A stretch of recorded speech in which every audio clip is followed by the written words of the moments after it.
Number আমল, রাত্রে ওযু করে ঘুমাতে হবে। এই গরমকালে ওযু করতে কষ্ট হয় না? হয়।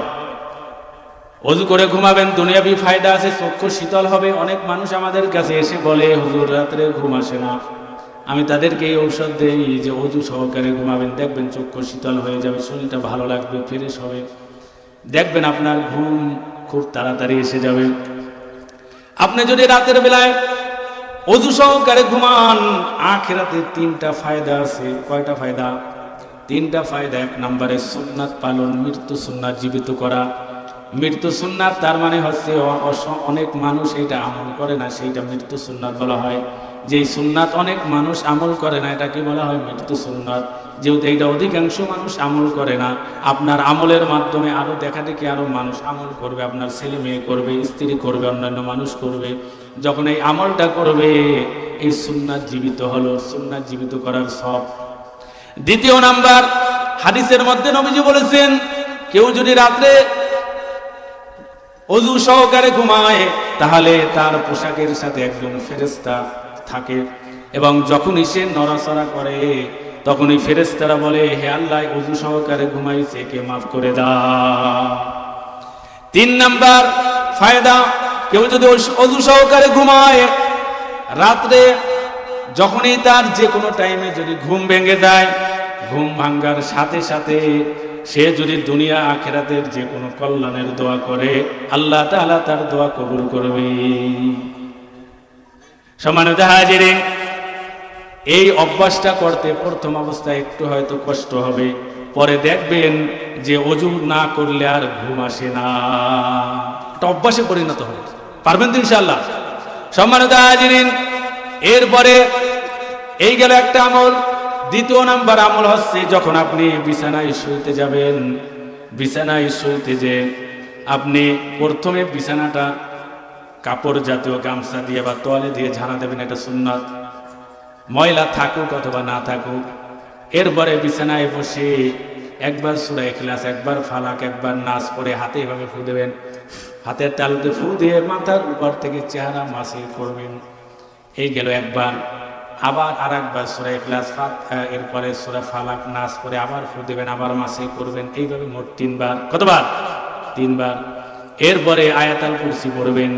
আয়াতুল কুরসি পড়লে রাতের বেলায় শয়তান আপনার ধারে কাছেও আসতে পারবে না। ক্ষতি করা তো দূরের কথা, দাঁড়িয়ে আসতে পারবে, কাছেই আসতে পারবে না।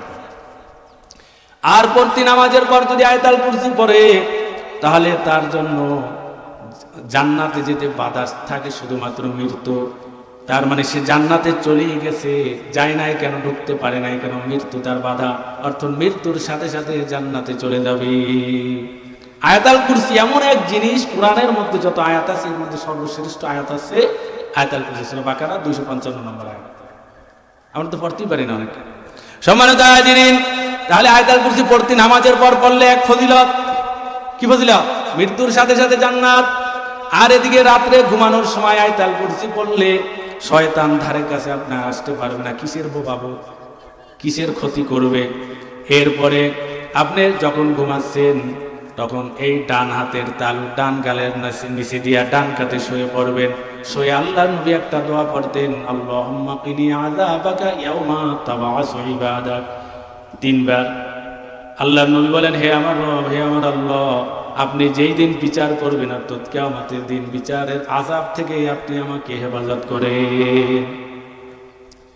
এটা পড়তে নামাজের পর আল্লাহর নবী 3 বার পড়তেন। আবার রাত্রে শোয়ার পরেও ডান হাতের তালু ডান গালের নিচে দিয়ে ডান কাঁধে শুয়ে দোয়াটা 3 বার পড়তেন। এরপরে সূরা বাকারার শেষের 2 আয়াত পড়তে হয়, সূরা কাফিরুন পড়তে হয়। সূরা কাফিরুন পড়লে শিরিক থেকে আল্লাহ তাআলা হেফাজত করবেন। এরপরে 33 বার সুবহানাল্লাহ, 33 বার আলহামদুলিল্লাহ, 34 বার আল্লাহু আকবার। আরে এগুলো পড়তে না পড়তে দেখুন আপনার ঘুম এসে গেছে। তা কি বলেন ঘুম আসে না? কি বলেন কি আপনি? এগুলো পড়ার আগে তো দেখবেন ঘুম আসে। আপনি শুয়ে চিন্তা করেন কালকে কি করবেন, কি খাবেন, কোথায় যাবেন, কোথায় কি করবেন, এই চিন্তা, খালি টেনশন। ঘুম আসবে কেমন? এই টেনশন আসলে যাবেন ওযু করতে, ওযু করে ঘুমাবেন, দেখবেন শরীর ঠান্ডা হয়ে গেছে। এরপরে দোয়া পড়বেন, দেখবেন ঘুম এর দোয়া শেষ করার আগে চলে আসছে। ঠিক কিনা? আল্লাহর নবী বলেন, 2টা অভ্যাস মানুষকে জান্নাতে নিয়ে যাবে, কিন্তু আমল 2টা। আমল দুইটা অনেক সহজ, কিন্তু আমলকারীর সংখ্যা কম। কথা খেয়াল করেন, তিরমিজির সহিহ হাদিস। আমলটা কি সহজ, আমলকারীর সংখ্যা কি কম। আল্লাহ সাহাবায়ে কেরাম বললেন সেই আমল দুইটা কি? কারণ তারা তো এখন এটা শোনার জন্য অস্থির হয়ে গেছে, তার কারণ তারা শুনেছে দুইটা অভ্যাস জান্নাতে নিয়ে যাবে। তারা তো জান্নাত শুনলেই জান্নাতের পাগল হয়ে যেত। তারা বলতেছে আল্লাহর নবী আমল দুইটা কি বলে দেন। আল্লাহর নবী বলেন প্রতি নামাজের পর 10 বার সুবহানাল্লাহ, 10 বার আলহামদুলিল্লাহ, 10 বার আল্লাহু আকবার। তাহলে তোমার জবানে হবে প্রতি নামাজে 30 বার করে, 5 30 150 বার। কতবার? 150 বার হবে তোমার জবানে উচ্চারণে। আর তোমার আমল নামায় আল্লাহ তাআলা 10 গুণ সওয়াব বৃদ্ধি করে 1500 নেকি দান করবে। এরপরে রাত্রে শোয়ার সময় 33 বার সুবহানাল্লাহ, 33 বার আলহামদুলিল্লাহ, 34 বার আল্লাহু আকবার। মোট কতবার হলো? 100 বার। তোমার জবানে উচ্চারণ হবে 100 বার। আল্লাহ তাআলা 10 গুণ বৃদ্ধি করে 1000 নেকি দান করবে। এরপরে আল্লাহর নবী বলেন তোমাদের দিনে রাত্রে কেউ কি 2500 গুনাহ করে? 2500 গুনাহ কি করে? সাহাবায়ে আল্লাহর নবী বললেন 2500 গুনাহ যদি কেউ করে তাও আল্লাহ তাআলা মাফ করে দিবে। এদিকে 2500 নেকি হয়েছে, এদিকে 2500 গুনাহ কি হয়েছে? মাফ হয়েছে। এরপরে সাহাবায়ে কেরাম বলেন হে আল্লাহর নবী আমলটা তো অনেক সহজ, কিন্তু আমলকারীর সংখ্যা কম কেন? এটা একেবারে সহজ আমল, কিন্তু এই আমলকারীর সংখ্যা কম হওয়ার কারণটা কি? তখন আল্লাহর নবী বলেন যখন তোমরা সালাতে দাঁড়াও, নামাজের মধ্যে যখন দাঁড়াও, তখন শয়তান এসে বলে উস্কুর কাজা, উস্কুর কাজা, ওই কথা স্মরণ করো, বাড়ির কথা স্মরণ করো, ঘরের কথা স্মরণ করো। ওই ব্যবসা বাণিজ্যের বিভিন্ন যে যে কাজ করে শয়তান ওগুলো এনে স্মরণে এনে দেয়, মাথার মধ্যে এনে দেয়। এরপরে সে এগুলো নামাজ সালাম ফিরিয়ে এগুলো পড়ার আর সময় পায় না। কি বর্তমানে অবস্থা এরকম না? অনেক মুসল্লি আছে আস্তাগফিরুল্লাহ বলার সময়ও পায় নাই, সালাম ফিরানোর সাথে সাথে তো আছে না নাই আয়াতুল কুরসি পড়বে কোন সময়, আস্তাগফিরুল্লাহ পড়তে পারে না, সুবহানাল্লাহ 33 বার 10 বার এগুলো পড়বে কোন সময়? সম্মানিত হাজিরিন, আমার এক মুসল্লি ছিল, মারা গেছে, আল্লাহ মাফ করুক। আমি তো নাম বলতেছি না, গুনাহ হবে না, গীবত হবে না। সেই মুসল্লি কি করতো, আমি ডান দিকে সালাম ফিরাতাম, সে একা একা বাম দিকে ফিরাইয়া দো। একটু সময় আর কয়েক সেকেন্ড এইটা দেরি করতে পারতো না। এর কি নামাজ হবে? আপনারা ফতোয়া দেন, নামাজ হবে? এতক্ষণ দেরি করলা, একটু সময় দেরি করতে পারতেছে না। সম্মানিত হাজির, সামান্য এই অল্প দেরি, এই কম বেশি করার কারণে অনেকের নামাজ বাতিল হয়ে যাচ্ছে। তো আল্লাহর নবী বলেন যখন নামাজে দাঁড়ায় শয়তান বিভিন্ন কিছু জিনিসের কথা স্মরণ করিয়ে দেয়, তখন এগুলো পড়ার আর সময় পায় না, এই জন্য আমলকারীর সংখ্যা কম। এরপরে রাত্রে যখন ঘুমাইতে যায় তখন বিভিন্ন গল্প গুজব করে, কেউ নাতি নিয়ে, কেউ বিভিন্ন মানুষ নিয়ে এরপরে গল্প গুজব শুরু করে, গল্প করতে করতে ঘুমিয়ে যায়, এই তাসবিহ পড়ার আর সময় হয় না। এই জন্য আমলকারীর সংখ্যা কি কম, কিন্তু আমলটা সহজ, এবং এই আমলটায় 2500 নেকি হবে, 2500 গুনাহ মাফ হবে। এবং এই আমলটা যদি অভ্যাসে পরিণত করতে, অভ্যাস বলেন তো মানে নিয়মিত আমল করতে পারেন, অভ্যাসে পরিণত করতে পারেন, এই আমল দুইটা আপনাকে কোথায় নিয়ে যাবে? জান্নাতে। কোথায় নিয়ে যাবে? জান্নাতে নিয়ে যাবে। দুইটা বৈশিষ্ট্য, তিরমিজি সহিহ হাদিস। সম্মানিত হাজিরিন, তাহলে এই আমলটা করবেন রাত্রি শোয়ার সময় 33 বার সুবহানাল্লাহ, 33 বার আলহামদুলিল্লাহ, 34 বার আল্লাহু আকবার। আর প্রতি নামাজের পর 10 বার সুবহানাল্লাহ, 10 বার আলহামদুলিল্লাহ, 10 বার আল্লাহ। ওই 33 বার প্রতি নামাজের পর এই আমল তো থাকবেই।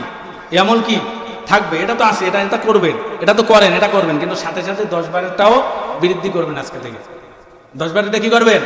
বৃদ্ধি করবেন, এটাও থাকবে। এটার ফজিলত কি আলাদা, এটার ফজিলত আলাদা, ওইটা 33 বারের ফজিলত কি আলাদা। সম্মানিত হাজিরিন, এরপরে রাতের বেলায় সূরা মুলক তেলাওয়াত করতে হয়। সূরা মুলক তেলাওয়াত করলে তাহলে কবরের আযাব থেকে আল্লাহ তাআলা আপনাকে হেফাজত করবে।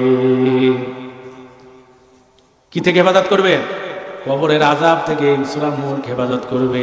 এবং আরেকটা হাদিসের মধ্যে আছে এই সূরা মুলক যে ব্যক্তি নিয়মিত তেলাওয়াত করবে, আমল করবে, এই ব্যক্তি কিয়ামতের দিনে এই ব্যক্তির পক্ষে সূরা মুলক আল্লাহর সাথে ঝগড়া করবে। কিভাবে ঝগড়া করবে? জাহান্নামী হয়ে গেছে এই ব্যক্তি, যে ব্যক্তি সূরা মুলক তেলাওয়াত করতে কোনো কারণে, অপরাধের কারণে জাহান্নামী হয়ে গেছে। সূরা মুল্ক বলবে না এ সবসময় আমাকে তেলাওয়াত করতে জান্নাত দিতে হবে, আল্লাহ বলবেন না ও অমুক অমুক অপরাধ করেছে জাহান্নামে যেতেই হবে, সূরা মুল্ক বলবে না ওকে জান্নাত দিতেই হবে। এইভাবে ঝগড়া করার পরে আল্লাহ নবী বলেন সূরা মুল্ক বিজয়ী লাভ করবে। তো সূরা মুল্কের এই সুপারিশ আল্লাহ শেষ পর্যন্ত তা কবুল করতেই হবে। কোরআন এমন এক নিয়ামত, যে নিয়ামত আপনাকে সুপারিশ করে জান্নাতে নিয়ে যাবে। আমরা তো কোরআন পড়তেই পারি না, তো সূরা মুল্ক পড়বো কেন? কি বলে?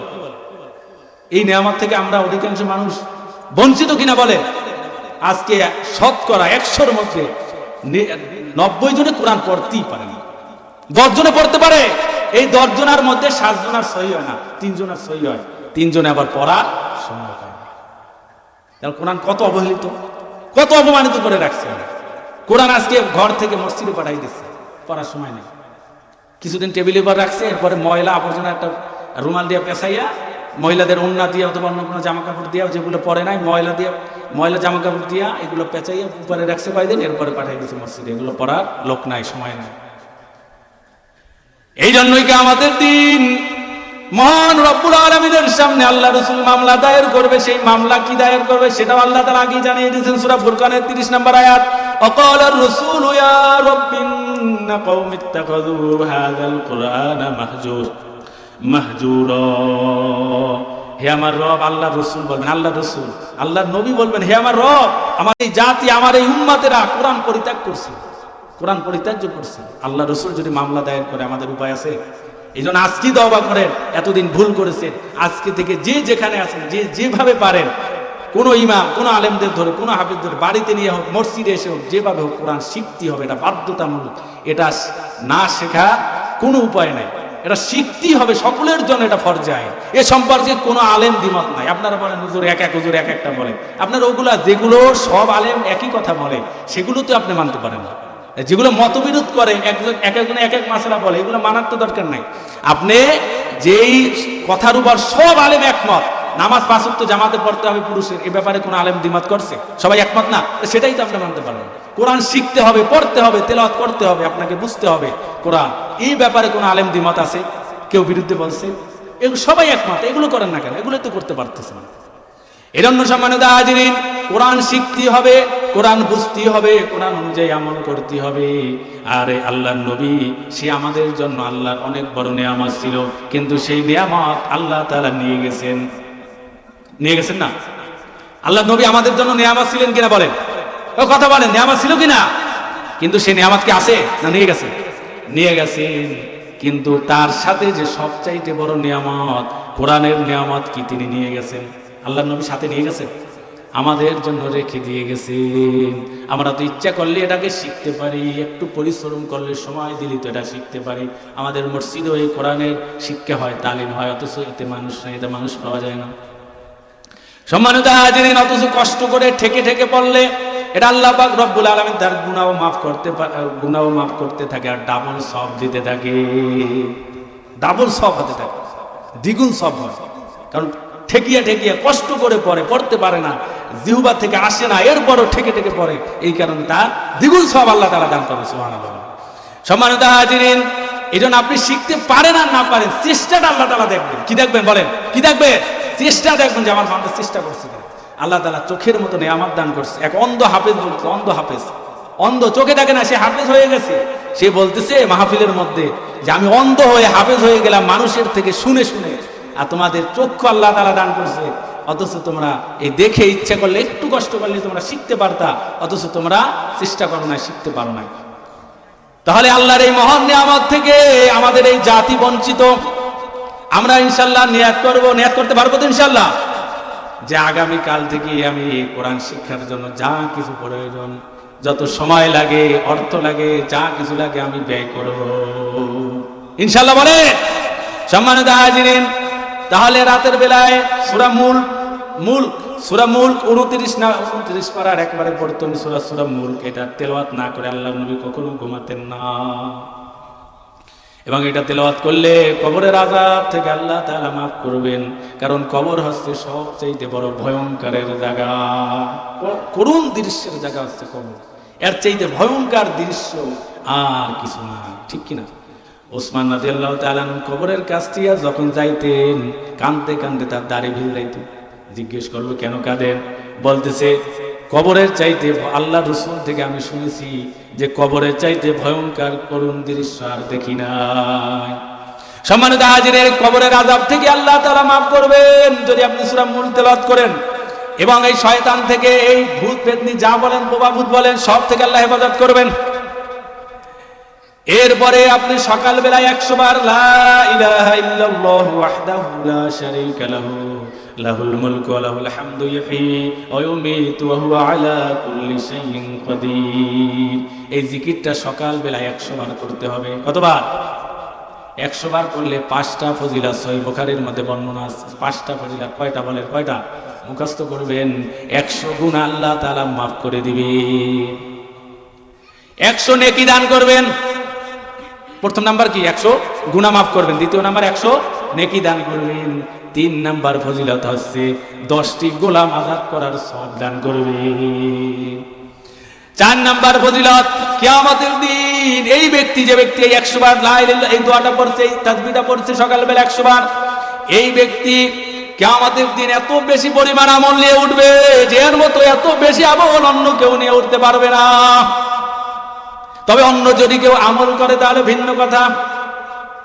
সম্মানিত হাজিরিন, তাহলে 5 নাম্বার, এবার 5 নাম্বার ফজিলত হচ্ছে সারাদিন শয়তান থেকে আল্লাহ আপনাকে হেফাজত করবে। সুবহানাল্লাহ বলে। তাহলে শয়তান থেকে হেফাজত করলে রাতের বেলায় আপনাকে কালো ভূত, বোবা শয়তান এগুলো আর দেখা দেবে না। বোবা ভূত, কালো ভূত এগুলো কিছুই না, এগুলো আসলে আছে যেটা, সেটা হচ্ছে দুষ্ট জিন। কি আছে বলে? দুষ্ট জিন। এই দুষ্ট জিন এই দোয়াগুলো পড়লে এই থেকে আল্লাহ তাআলা আপনাকে হেফাজত করবে।